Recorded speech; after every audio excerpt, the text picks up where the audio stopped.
Hi there, welcome back to Save with Crypto. Okay, so it's Sunday, and Sundays are always a weird day for crypto because the traditional markets are shut. They shut on Friday night, and then they kind of start to reopen kind of later on tonight. And of course, what we have to deal with is the CME gap, the Chicago Mercantile Exchange phenomena that is the CME gap. We'll have a look at that in a moment. This is our little Telegram group. There's 76 members here. Yeah, a little discussion here going on between CB, Ash, Abracadabra, and myself. And Paul said DOT seems to be breaking out. I'm terrible at trading alts, but I can have a go. We'll have a look at that in a moment as well. But then CB said no video today, and I said I've been a bit busy. What do you want it to be about? So he said Bitget trades maybe. Market sentiment. Okay, let's do that then. Okay, so my Bitget trades. Well, I've got this XRP one that's been open for like quite a long time, to be honest, and it was looking really good at first because I kind of went into the trade on about the 8th of November when it was around like 67 cents, and it was looking really good. It was going up nicely, and this big red candle here on the 9th of November did put me underwater. Typically, I didn't have a stop loss set, and so I'm at the moment a little bit negative with that. So that's this one here. So that's 10% down, $62 down. So what I've done with this, I've set a long order here. It's not very big actually. Just in case the price comes down here, that will lower it slightly, give me a slightly better entry. Now the main thing I can see here is some kind of trend like that where it's got all these higher lows. So I'm kind of hoping that during the course of today it will do something like that, and then I'll probably take profit there, and it'll only be a small profit. Meanwhile, I've got this Bitcoin one that I basically set up this afternoon. I did announce it on the Telegram group, so you can see my entry, and I did have the second entry as well, just in case we get one of these like long wicks coming down. To me, the price looks kind of bullish. What was worrying me though was the funding rate. Now, I did mention this the other day when it was 0.04. I mean, the normal funding rate is 0.01, so 0.04 is quite high, and that implies that most people are long and there's not many people shorting the market. So if we look at that figure today, it's actually 0.032.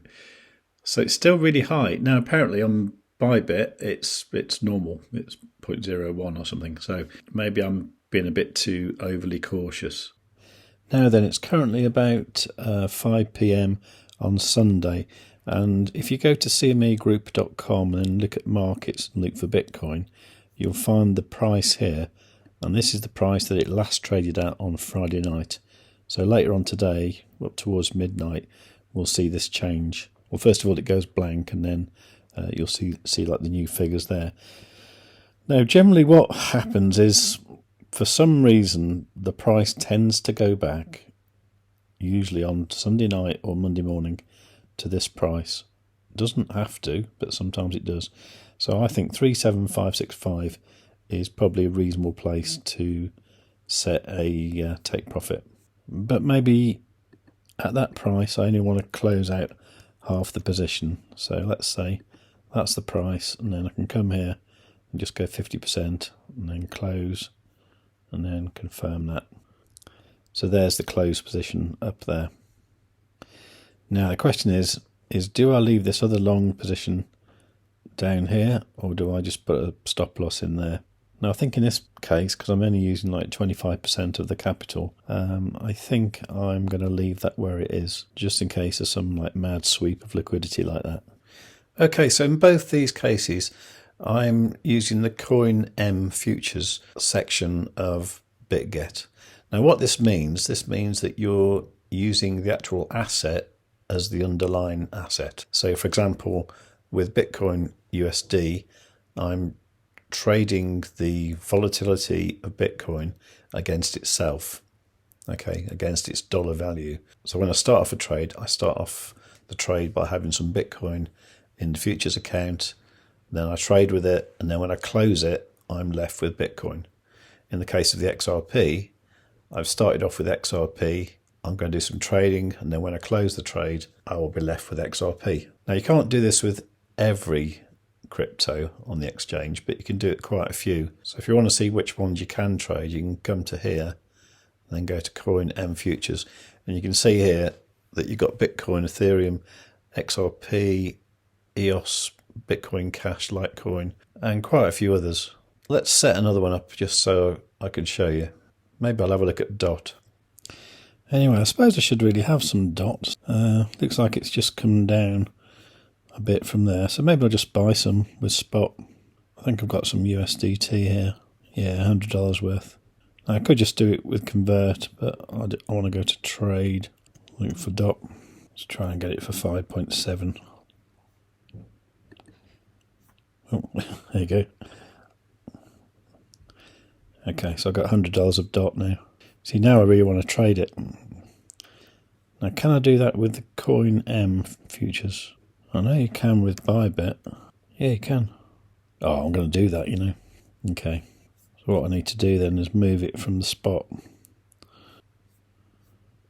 to Coin M futures. Moving dot. Okay. Okay. So you can see that I got 17 dot there.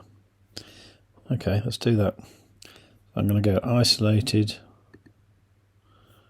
and I want to change the leverage to about 5, I reckon.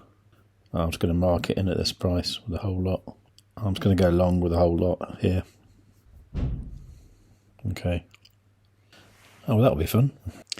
Anyway, I totally got distracted then, and you know, sort of like 4 hours have passed by, and it's actually 10 o'clock at night. It's 22:23 on Sunday night, so I need to get this video out really before the end of the week, and you know, the end of the week close is quite important.